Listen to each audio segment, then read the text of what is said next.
শিল্পে এই অনুকরণটা গ্রহণযোগ্য না, এটা চিরকাল দার্শনিকরা বলেছেন। যেমন প্লেটো বলেছেন, গ্রিক দার্শনিক, সেরকম ভরতমুনি যার কথা বললাম তিনিও বলেছেন যে শিল্পটা প্রকৃতির অনুকরণ নয়।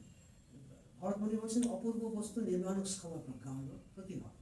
প্রতিভা হলো এমন একটা প্রজ্ঞা, চেতনা, যা অপূর্ব বস্তুকে নির্মাণ করতে সক্ষম। অর্থাৎ প্রতিভার উপরে অপূর্ব যা আগে ছিল না তেমন নতুন কিছুকে নিয়ে আসবে। আর এই যে নতুন কিছু অপূর্ব বস্তু যেটা তৈরি হলো প্রতিভার দ্বারা, সেটাই শিল্প। অর্থাৎ শিল্প সবসময় নতুন হবে, এটা ভারতের মূল ঋষিদের সময় এই তত্ত্বটা দিয়েছে। আর এটা গ্রিক দার্শনিক প্লেটো এই কথা বলছেন, যে প্লেটো হচ্ছে আইডিয়ার মতো সত্য করে অরিজিনাল হওয়া উচিত। এখন বাস্তব জগতে আমরা যদি দেখি শিল্পের মধ্যে বিমূর্ততা এসছে ক্রমশ। গ্রিক যুগ থেকে যে ধাপে ধাপে ওয়েস্টার্ন আর্টটাকে আমরা পর্যায়ক্রমিকভাবে ধাপে ধাপে দেখি, ক্রমশ বিমূর্ততা এগিয়ে চলেছে বিমূর্ততার দিকে। এটাও বিমূর্ততার দিকে। এই বিমূর্ততার দিকে কেন গেল? এই যে অপূর্ব বস্তু, অপূর্ব বলতে আমি যে প্রকৃতির মধ্যে যখন আঁকছি তখন তো অপূর্ব হলো না, ছিল প্রকৃতি তার মধ্যে আপনি করা হবে। মানে শিল্পে আমি এমন কিছু চাই যেটা চোখ মেললে প্রকৃতিতে আমি দেখতে পাই না, এমন কিছুকে আমি চাই। সেই কারণে এই অনুকরণটাকে অস্বীকার করা হয়েছে। এবং শিল্পীদের চেতনার মধ্যেও কিন্তু সেটা অবচেতন মনে তার প্রবাহ চলছে।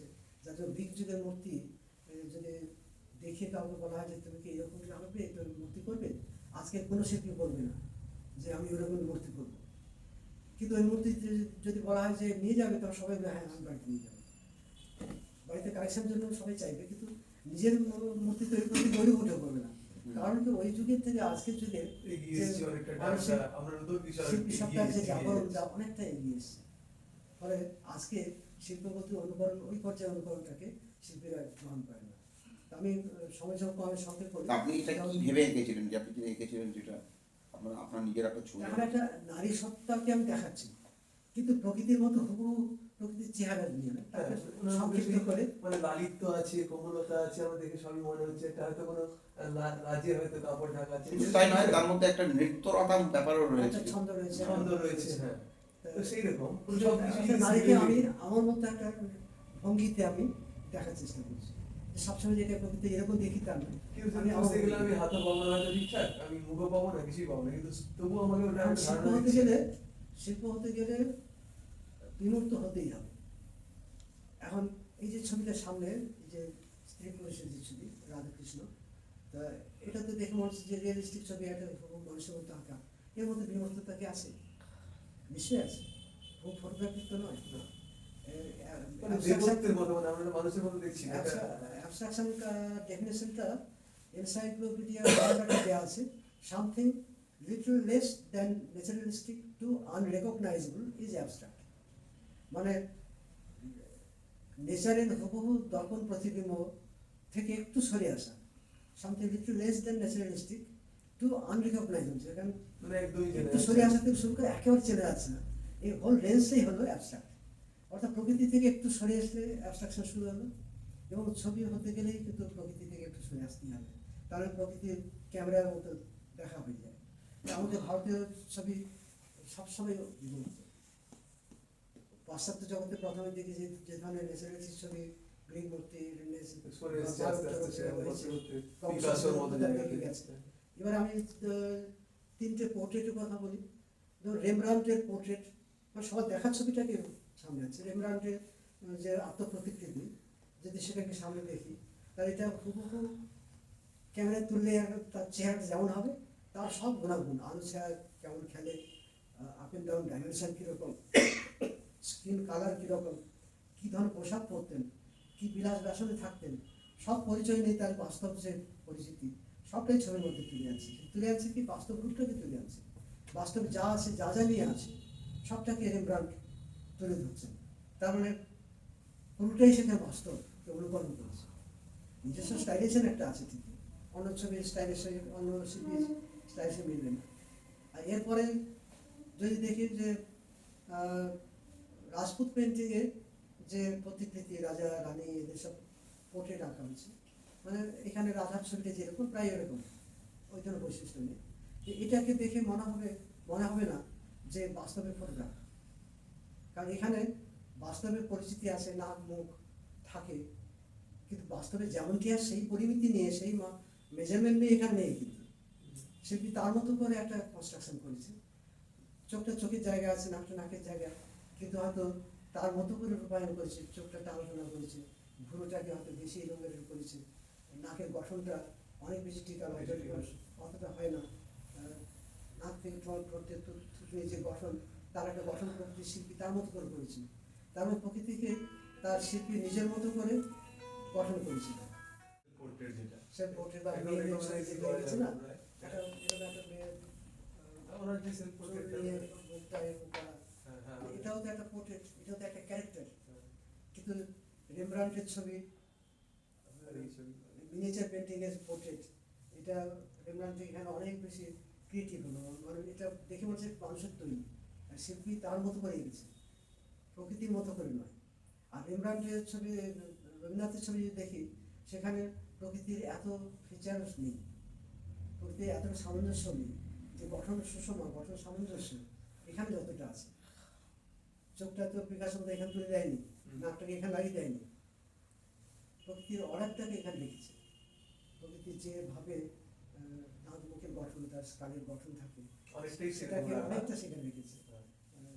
কিন্তু রবীন্দ্রনাথের ছবিতে তার থেকে আরো শুনিয়েছে।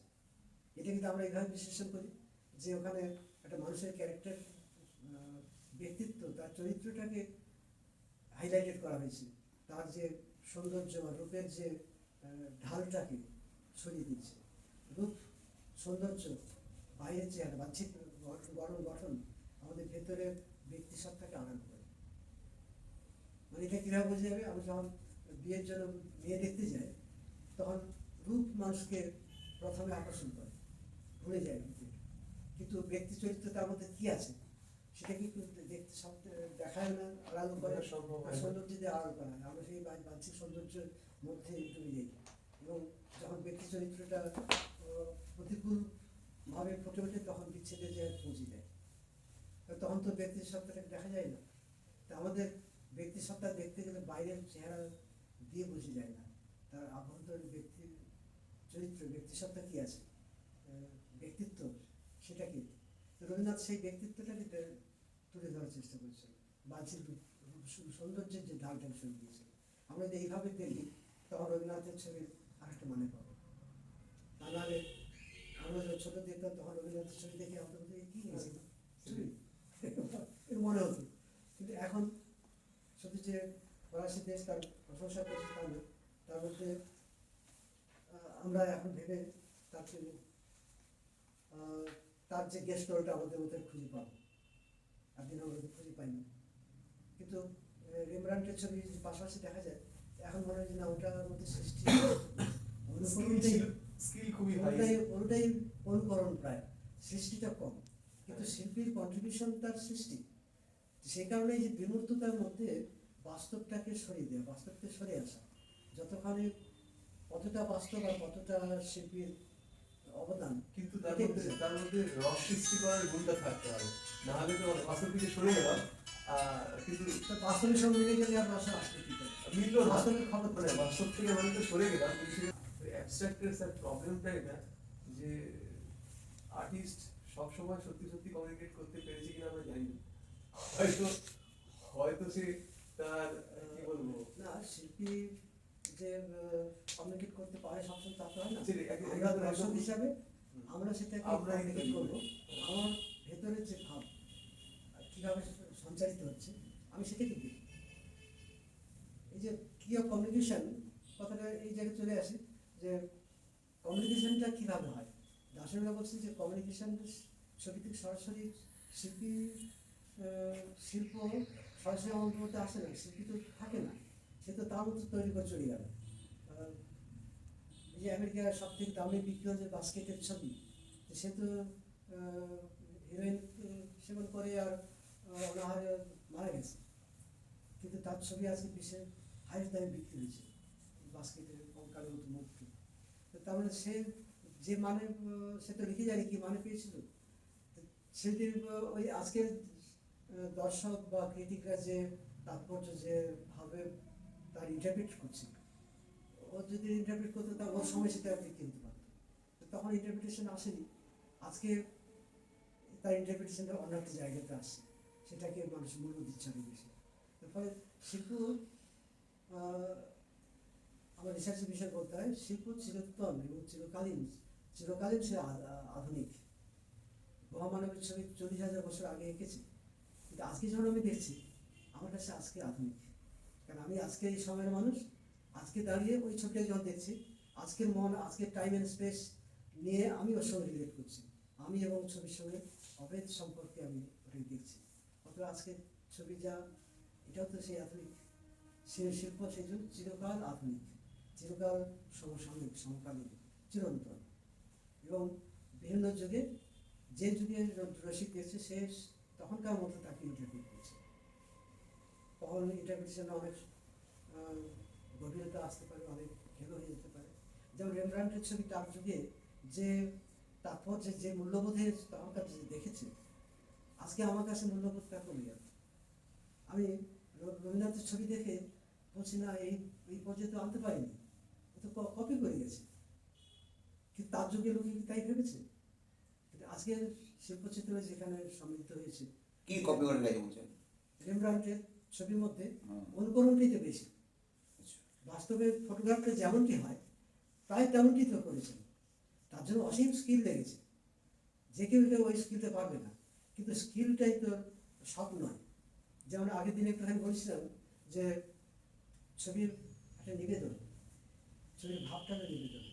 এই যে পুজোতে আয়োজন উপকরণ লাগে, এই উপকরণ আয়োজনটা দেবতার কাছে পৌঁছায় না, নিবেদনটা পৌঁছায়, আয়োজনটা পড়ে থাকে, মানুষ ওই প্রসাদগুলো মানুষ খায়, দেবতা খায় না, কিন্তু দেবতার কাছে ভক্তিটা পৌঁছে দেয়, এটাই আমাদের বিশ্বাস। এবং দুর্যোধন কৃষ্ণকে দারুণ ভোজের জন্য আপ্যায়ন করলেন, বিশাল রাজকীয় আয়োজন, এবং সেই আয়োজন করতে গিয়ে দুর্যোধনের সেখানে মন প্রাণ, তার মধ্যে তার আত্মতৃপ্তি, এত আয়োজন করতে পারার মধ্যে আত্মতৃপ্তি, তার সঙ্গে আত্ম অহংকার, আমি করতে পেরেছি আর কেউ পারিনি। আর প্যারালে বিদুরের অত সামর্থ্য নেই, সে খুদ রান্না করছে, বিদুরের খুদ বলে না, দিয়ে শ্রীকৃষ্ণকে মন প্রাণ দিয়ে আহ্বান করছেন যে আজকে আমার কুটিরে আর গ্রহণ কর। তো সেই নিবেদনটা ওখানে অনেক বড় হলো বলে সেখানে কৃষ্ণ কৃষ্ণ বিদুরের ক্ষুদ্রে গ্রহণ করলো, ওই রাজকীয় এটা গ্রহণ করলো না, কারণ ওখানে আয়োজন বিশাল ছিল, অহংকার ছিল। হ্যাঁ অহংকার ছিল, কিন্তু তার নিবেদনটা ছোট্ট, আর এই নিবেদনটা মন প্রাণ উজাড় করে অনেক বড়, আয়োজনটা ছোট। তো আয়োজন ওই প্যারিস ফেয়ারে মেলাতে 10 লক্ষ অডিয়েন্স দেখেছিল ছবিটা, একটা ছবির অডিয়েন্স 10 লক্ষ আজকে দিনও ভাবা যায় না। ওই পিকাসোর গোয়েন্দিকা ছবিটা 10 লক্ষ, তারপরে 19 বছর ওয়ার্ল্ড ট্যুর করেছিল, বিশ্বের বিভিন্ন দেশে ওটাকে ঘোরানো হয়েছিল যে স্পেনের এই যে অত বড় যে একটা structure। ক্ষয়ক্ষতি হয়েছে, এত মানুষ উদ্বাস্ত হয়েছে, এত প্রাণ হারিয়েছে, তার সমবেদনা এবং সাহায্য, তাদের প্রতিস্থাপন জন্য সাহায্য সংগ্রহ করার জন্য ওটা ওয়ার্ল্ড ট্যুরে 19 বছর দিয়েছে, প্রচুর সাহায্য পেয়েছে। কিন্তু বিশ্বযুদ্ধ একদিন বিশ্বযুদ্ধে থামাতে পারেনি, নড়াতে পারেনি, কিন্তু ছবি আঁকা সার্থক, মানুষের সঙ্গে কমিউনিকেট হয়েছে এবং প্রচুর সাহায্য পেয়েছে। তাহলে এই যে ছবিটার মধ্যে গৃহযুদ্ধের বিবরণ তো নেই, কিন্তু ওই যে ভয়ানক পরিস্থিতি, একটা ভয়ঙ্কর পরিস্থিতি, ক্ষয়ক্ষতি, মানুষের ধ্বংস, যন্ত্রণা, তার প্রতিবাদের ঘোড়াকে নিয়ে করে এঁকে তার প্রতিবাদ, সব মিলিয়ে অনেক অনেক উপকরণ আয়োজন করতে হয়েছে। তো অনেক এত আয়োজন করে ওইভাবে প্রকাশ করতে পেরেছে। কিন্তু এক একটা ছবি আছে, ছোট্ট একটু আয়োজনে বিশাল মন, মানে পৃথিবী ছেড়ে দিতে পারে। যেমন আমি উদাহরণ দিয়ে এটা দিয়ে শেষ করি। জাপানের রাজা, মানে অবনীন্দ্রনাথ একটা ছবি উল্লেখ করেছেন লাবণ্য প্রজাতিকে, সেখানে বলছেন জাপানের রাজা একটা শিল্পীদের আয়োজন করেছেন, আহ্বান করেছেন, কে তার দেওয়া বিষয়টাকে কত ভালো আঁকতে পারে তার কম্পিটিশন। বিষয়টা কি, যে যুদ্ধ জয়ের পর ঘোড়া বিজয়ী সৈন্যকে পিছিয়ে করে দেশে ফিরে এলো, চারদিকে তখন বসন্তে পুষ্পিত ক্ষেত্র, তার মধ্য দিয়ে বিজয়ী সৈন্যকে ঘোড়া পিঠে করে নিয়ে দেশে প্রত্যাবর্তন, এটাকে আঁকতে দেওয়া হলো। তো প্রচুর শিল্পী আঁকলেন, রাজার আয়োজন, সেখানে যুদ্ধের বর্ণনা, অনেক যুদ্ধের সৈন্য সামন্ত তার অস্ত্রশস্ত্র ড্রাম পিটে আসে ঝলমল করে, তার ছবি, বসন্তের দিগন্ত বসন্ত ফুল ফুটেছে তার ছবি, নানানভাবে তার বর্ণনা, প্রচুর প্রচুর ছবি আঁকা হলো। কিন্তু রাজা সব ছবি দেখলো, দেখে পুরস্কার দিল, শ্রেষ্ঠ পর্যায়ে পুরস্কার দিল, যেখানে যুদ্ধ নেই, সৈন্য নেই, ঘোড়া নেই, ফুল নেই, বসন্ত নেই, কিচ্ছু নেই। ক্যানভাসের মধ্যে একটা ঘোড়ার খুরের চিহ্ন, আর সেখানে একটা প্রজাপতি বসে আছে। তো পিকাসোর ছবির এত আয়োজন দিয়ে স্পেনের গৃহযুদ্ধের ভয়াবহ পরিস্থিতিটাকে বোঝানোর চেষ্টা করছেন, কিন্তু স্পেনের গৃহযুদ্ধ কতটা প্রকাশ পেয়েছে। কিন্তু এইখানটা এই ছোট্ট খড়ির চিহ্ন, খড়ির ছাপ আর প্রজাপতি এসে বসেছে, এখানে শিল্প ভাবটা কি বিরাট, কি বৃহৎ। আমরা যতই ভাববো, আমার সামনে ছবিটা নেই, আমার ছবি দেখতে পাচ্ছি না, কিন্তু ছবি দেখার দরকার নেই। এই বিষয় বলার সঙ্গে সঙ্গে আমার মনের মধ্যে যে ছবিটা আঁকা হচ্ছে, সেটা কিন্তু বিশাল, তার যে কন্টেন্ট, শিল্প ভাবটা অনেক বড় আমাদের মনের মধ্যে গড়ে উঠছে। যে প্রজাপতি কোথায় বসে, প্রজাপতির প্রয়োজন মধু, সে মধু, এক বিন্দু মধুর জন্য ফুলের কাছে আসে, তার রূপ সৌন্দর্য এবং গন্ধে আকৃষ্ট হয়ে দূর থেকে চলে আসে। ফুল আড়ালে থাকলেও গন্ধের সৌরভের সূত্রধারে চলে আসে। তো সেই বসন্ত ক্ষেত্রে প্রজাপতির যে প্রয়োজন মধু, সেই বসন্ত বিলোপ হয়ে গেছে। এমনই যুদ্ধ জয়ের উল্লাস, আনন্দ, যে প্রকৃতিতে প্রজাপতির প্রয়োজনে একটা ফুল সেখানে নেই, তার সৌরভ গন্ধ একটু লেগে আছে ওই ফুলের মধ্যে, ফুলটাও এসে গেছে, গন্ধটা রয়েছে, সেই গন্ধের সূত্রে প্রজাপতিটা এসছে। তার কি মর্মান্তিক একটা পরিণতি, একটা যুদ্ধ জয়, রাজার এই যুদ্ধ জয়ের বাসনাকে ধিক্কার করা হয়েছে এখানে, যে তোমার জয়টা কিসের জয়? সহস্র মানুষকে বৈধব্যে নিয়ে গেছেন, সহস্র শিশুকে পিতৃ হারা করেছেন, সহস্র মানুষকে গৃহহীন করেছেন, করে তুমি যুদ্ধ জয় করেছেন। মানে যতই ভাবতে থাকবে তত বেশি জয়ের নেগেটিভ দিকটা ততই আমাদের মধ্যে ফেনে উঠবে সমুদ্রের মতো, এবং কিন্তু কিছু নেই এখানে। এই একটা বসার জায়গা নেই, ওই ছোট্ট প্রজাপতির এক বিন্দু মধুর আশ্রয়, মধুর সম্ভাবনা সব বিলোপ হয়ে গেছে, একটু পাওয়ার সম্ভাবনাটুকু নষ্ট হয়ে গেছে। সে খুঁজে খুঁজে বেড়াচ্ছে, ওইখানে গন্ধকে এখানে এসে বসেছে, যদি একটু পায়। ফুল নেই, বসন্ত নেই, কিছু নেই। তাহলে এটা কি মর্মান্তিক পরিণতি আসতে পারে, শিল্পী কত দূর এই গেস্টটা বিষয়ের যে কত ভাবটাকে কত গভীরভাবে ওইখানে ইঙ্গিতময় করেছে।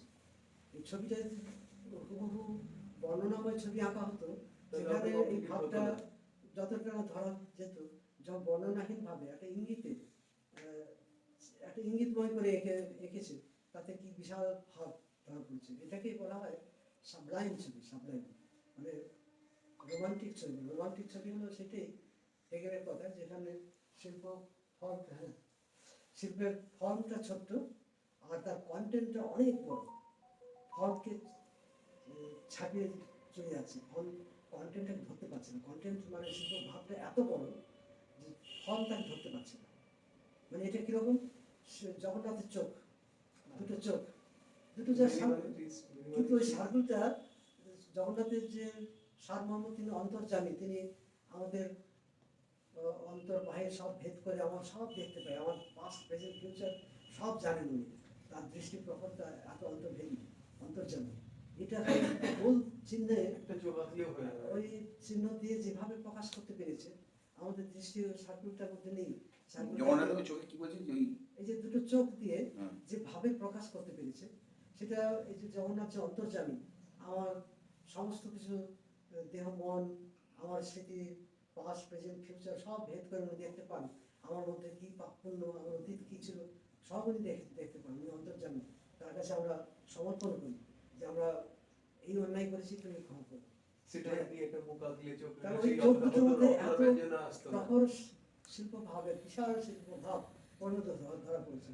এটাকে হেগেলের কথায় বলে যে রোমান্টিক ছবি, যেটা ফর্মটা ছোট্ট আর শিল্প ভাবটা অনেক বড়। ফর্ম তাকে ধরতে পারছে না। এই যে অবনীন্দ্রনাথের দেয়া এই যে ছবিটা, এই প্রজাপতি প্রজাপতি, হ্যাঁ। ঘরের মতো বসে আছে, এটা সেরকম একটা রোমান্টিক ছবি, যার জন্য সব ছবিকে বাদ দিয়ে রাজা ওটাকে পুরস্কার দিল, ওটাকে শ্রেষ্ঠ বলল। কারণ এবার যদি ভাবি, রাজা কিরকম মানুষ ছিলেন? রাজা বিরাট রসিক মানুষ ছিলেন। তিনি তার যুদ্ধ জয়ের প্রশংসা পেতে ছবি আঁকতে দিয়েছেন, আর প্রশংসার বিনিময়ে তার তিরস্কার করেছে, তাকে ধিক্কার দিয়েছে, তোমার এ কি জয়। অথচ রাজা তো অপমানিত বোধ করেননি। রাজার অপমান বা তার যুদ্ধ জয়ের যে নেগেটিভ দিকটাকে তুলে ধরা ধরলেও রাজা কিন্তু পেল একটা শ্রেষ্ঠ ছবি। এটাই রাজার শ্রেষ্ঠ পাওয়া। এই পাওয়ার কথা রাজা ভাবিনি কখনো, অপ্রত্যাশিত পাওয়া। রাজা সব থেকে খুশি হয়েছে তার কীর্তিশিল্প এই ছবি, মানে এটা ভাবটা যত বিশেষজ্ঞ ততই তত বেশি অনেক বেরিয়ে অনেক আসছে অনেক অনেক বড় হয়ে উঠবে।